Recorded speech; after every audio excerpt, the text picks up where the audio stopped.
In this tutorial, I'll be showing you how to work with pen and ink and watercolor. I've already done the inking to expedite the process a little bit. I did my inking with one of my favorite pens for drawing. This is a Pilot Falcon with a fine nib. One of the reasons I really like it for drawing is that it has a flexible nib that allows for line variation. So I wouldn't say this is the full flex nib. Some people will call this like a soft nib or semi-flex, but that's really as much line variation as you want. The other advantage of this is that it's an absolutely excellent reverse writer, meaning if I flip the nib upside down, I can tease out an extra fine line. So lots and lots of versatility in this pen. It's very, very popular with artists. One of my favorite pens for drawing. Now, the second thing is that because I'm working with pen and ink and watercolor wash on top, it's really important to use some kind of waterproof ink.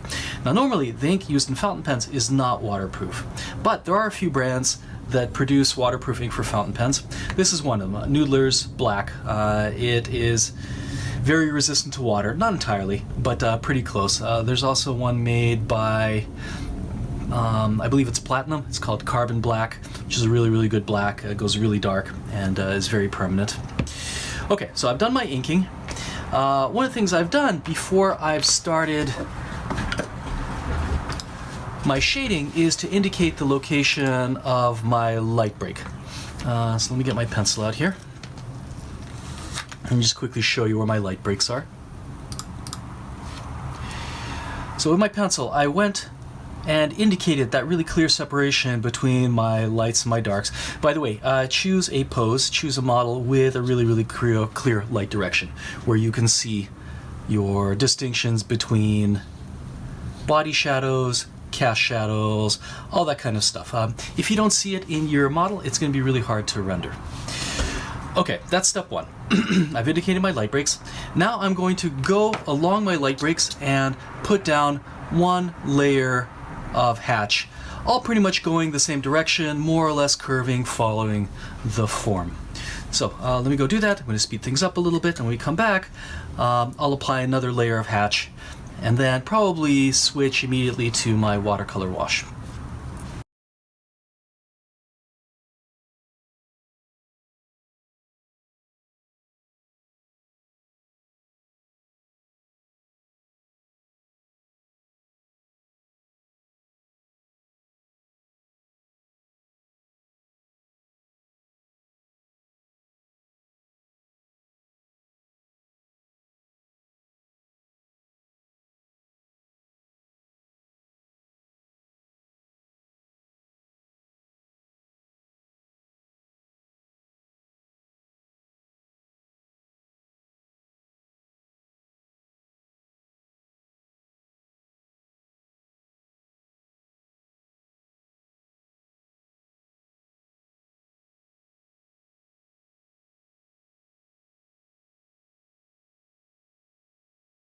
Okay, so I've gone along my light break and put down a hatch that represents the approximate shape and position of my core shadow. You can see that in some places the core shadow spreads out a little bit wider. Sometimes it narrows out a little bit. And then where I see a cast shadow, I want to make sure that instead of putting a soft hatch, I indicate the cast shadow with a sharp line. Now, some of the stuff I had to do off camera because I sometimes prefer to rotate my board a little bit to get the right angle of hatch.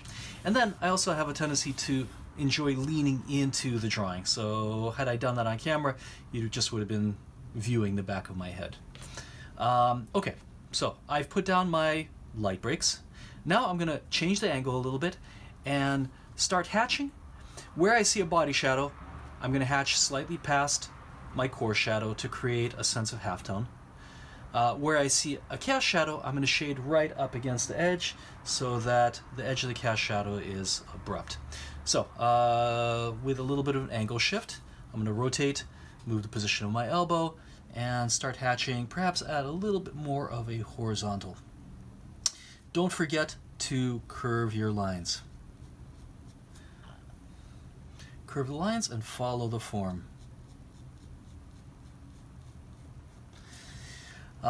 Sometimes several layers, or let's put it this way, several rows of hatch will create a more even effect than if I try to hatch everything all at once. This is not going to be quite so noticeable once I start putting maybe another angle of hatch on top or a watercolor wash. So if you need to fill a large area, use rows of hatching as opposed to trying to fill with a single hatch. I think you'll get cleaner results that way,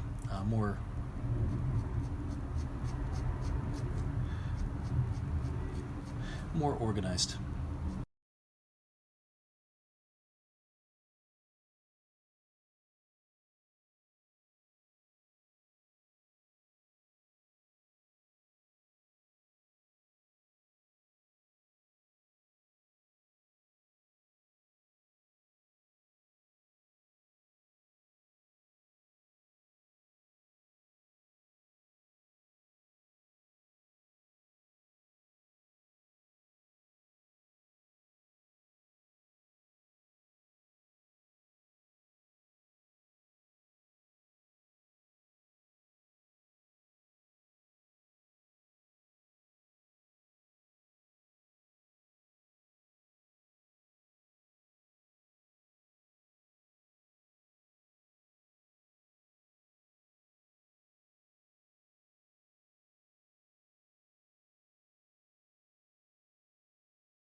Okay, so I'm going to take this a little bit off camera, simply because, again, I need to rotate the board a little bit, and then working into the details requires me to really lean in to my drawing. So when we come back, I'll show you guys how to put in your layer of watercolor.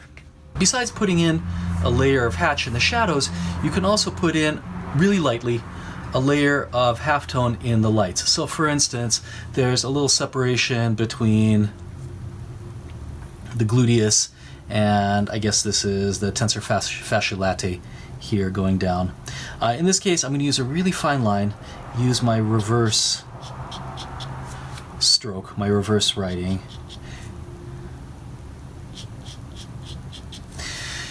Look, these are things that can be done in watercolor, but I find having a little bit of hatching in the lights just looks nice. It creates sort of a better balance between the wash and the hatch. So it's good to have a little bit of hatch even in the lighter areas. It gives the drawing a little bit more strength. Okay, so I'm going to take this off camera because I need to rotate my board a little bit, and then working into these details is going to require me to lean in. Now that I've applied a layer of hatch to my drawing, I have a range of options. I can move directly into watercolor wash, or I can keep hatching a little bit more. This is a matter of preference. The balance between the hatching and the watercolor is really up to you. There are some drawings that are very lightly inked and very heavily watercolored, or conversely, drawings that are very heavily inked and very lightly watercolored. I tend to lean a little bit more towards the heavier inking, but that's simply my preference. You can jump into the watercolor wash at this stage and complete your full range of values that way. So what I'm going to do is I'm going to once again change the angle of my hatch and go a little bit darker, put in a few little details in the shadows, basically strengthen the form a little bit before I start moving into my watercolor wash.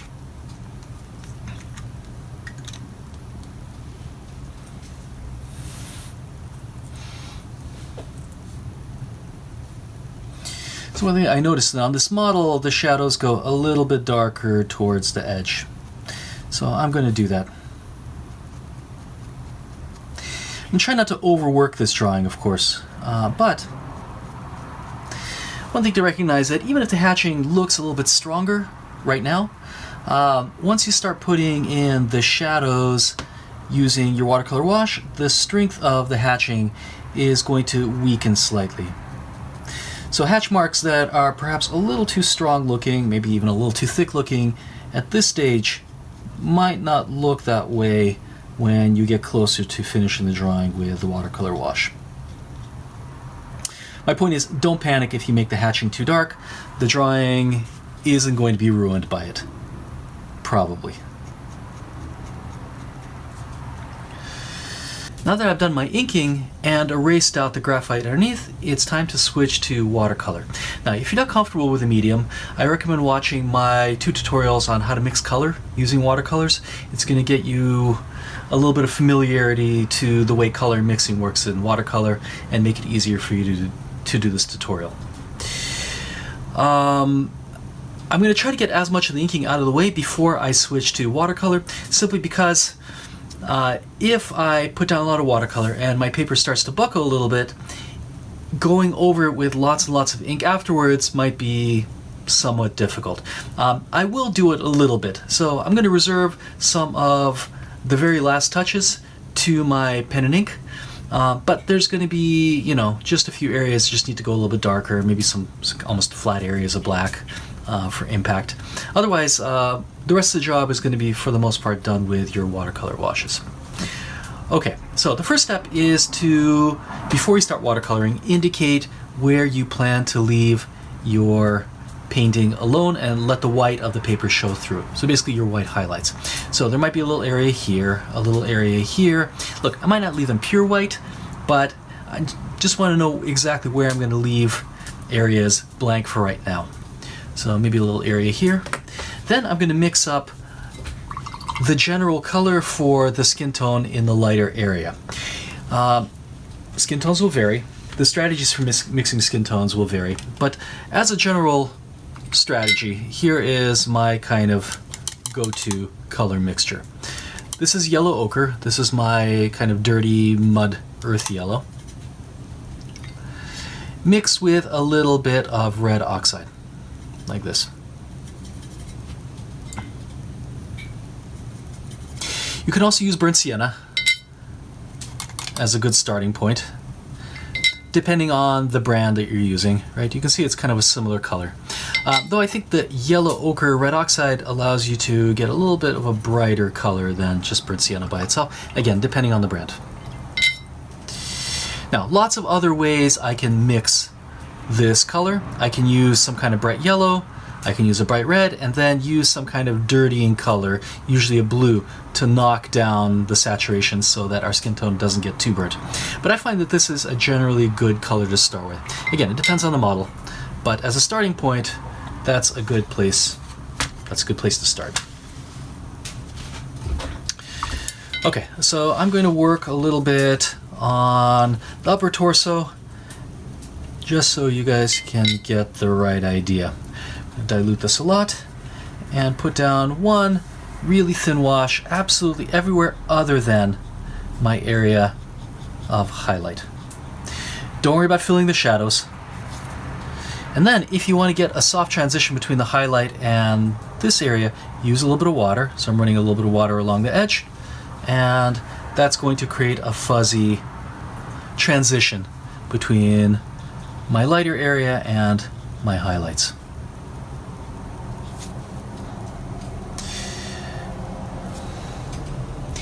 Usually when you're combining watercolor with ink, the color in the watercolor is going to be relatively simple. I'm not going to create a tremendous amount of complexity in my colors, simply because, look, it's going to distract from the pen and ink.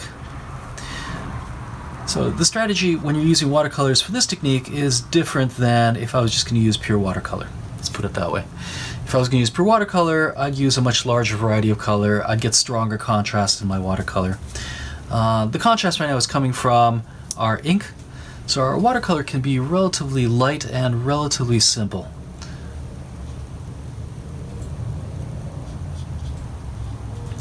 Again, don't worry about filling your shadow area with that color.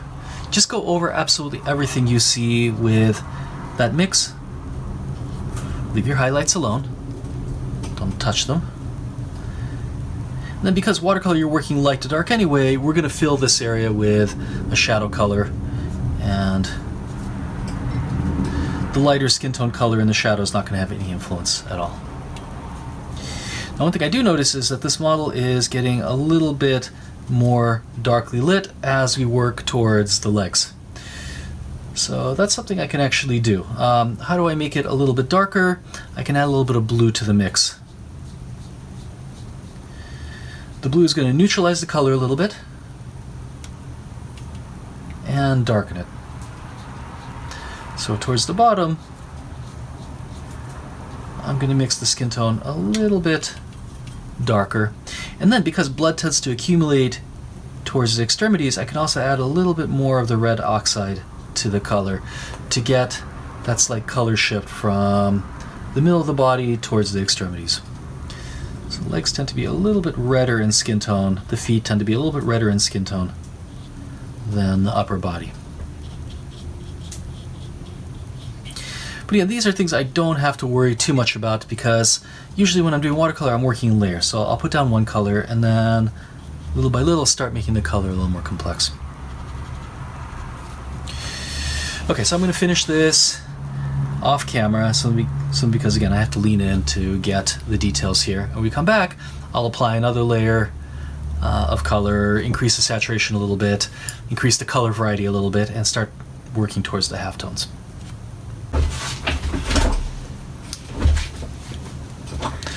Now that I've filled in the drawing with one single color, I'm going to go in and introduce a little bit more color variety. So I'm noticing that there are slight color variations in the chest, in the elbows, definitely in the head and the cheeks. Things are going a little bit more red there.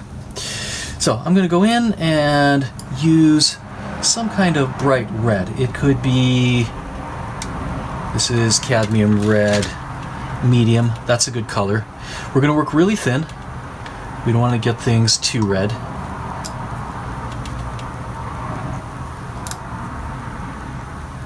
And see if we can get some of those spots to get a little bit reddish.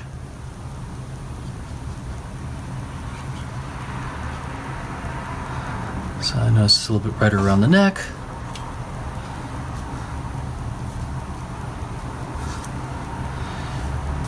Near the elbows. Anytime I want to get a smooth transition, I use water around the edge of the wash to get things to smooth out, to transition from one color into the other. I'm going to do the same thing for the head. Unfortunately, I have to do it off camera because I'm going to have to lean in a little bit. But I noticed that towards the kneecaps, right, we're getting a little bit more red color.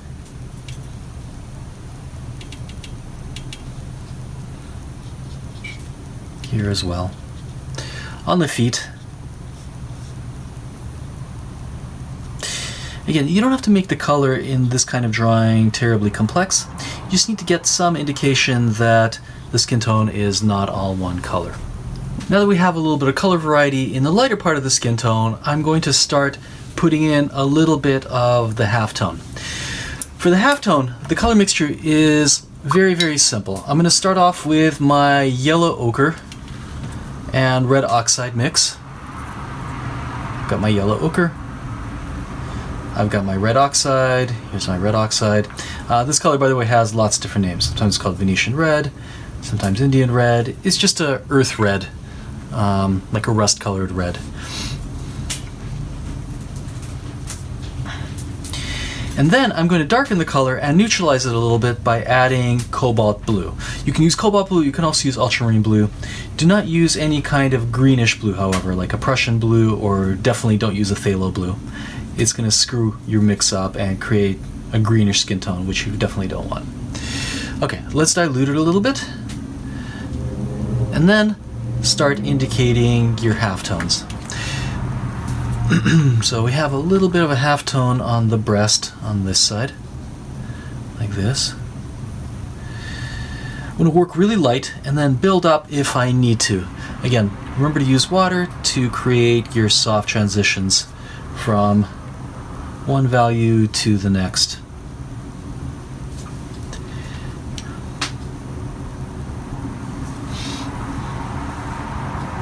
And we have little halftones underneath the thoracic arch here. Try to make sure they don't go too dark. They don't start punching through and looking like holes.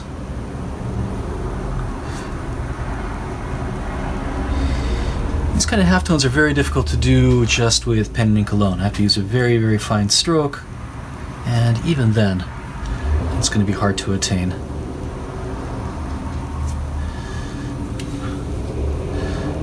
halftone here. Then we have halftones everywhere you see a body shadow. So I'm going to run that little slightly neutral grayish halftone along the edge of all of my body shadows to get a little bit of that soft transition. Now I'm going to start putting in washes into the shadows. There's a few different kinds of colors and values happening in the shadows. We've got a darker core shadow, which goes a little more neutral, and then we have some lighter reflected lights, which go a little bit more pink, a little bit warmer, though they're still relatively gray. I'm going to start off with my reflected lights first, wash them in, and then while that wash is still wet, go in with my core shadows to make things a little bit darker. A good way to make gray is to mix cobalt blue with a little bit of burnt sienna.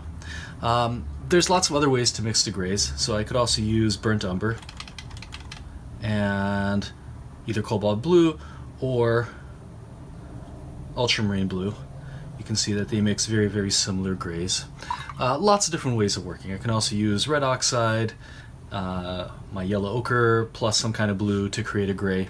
But I find that burnt sienna and cobalt blue makes a really nice gentle gray, and that's a good starting point.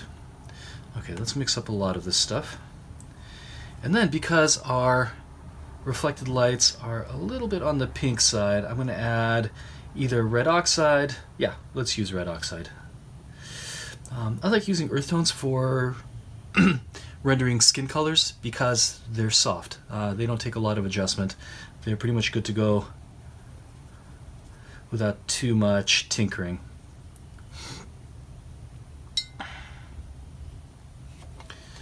All right, let's start washing in.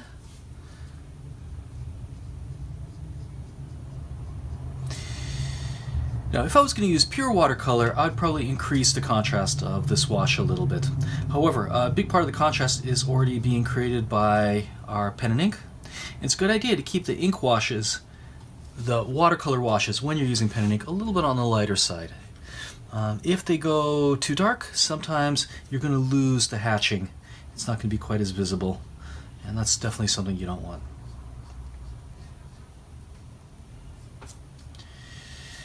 Okay, so while this is still wet, I'm going to mix up something that's a little bit darker and a little bit grayer. I can switch to my burnt umber and ultramarine blue mix, though the cobalt blue and the burnt sienna will go equally dark. And then I'm going to start putting in my slightly darker core shadows here. Now here I want to make sure that I don't have a sharp transition in the wash. I'm going to run a little bit of water here, like this, to soften the edges.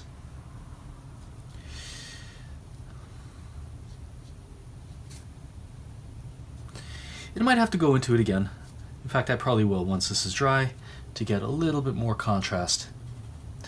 However, once again, try to avoid putting washes that are too dark. Allow the pen and ink to give the contrast in your drawing. All right, so let me adjust that a little bit. I think the core shadow can go a little bit darker in this case.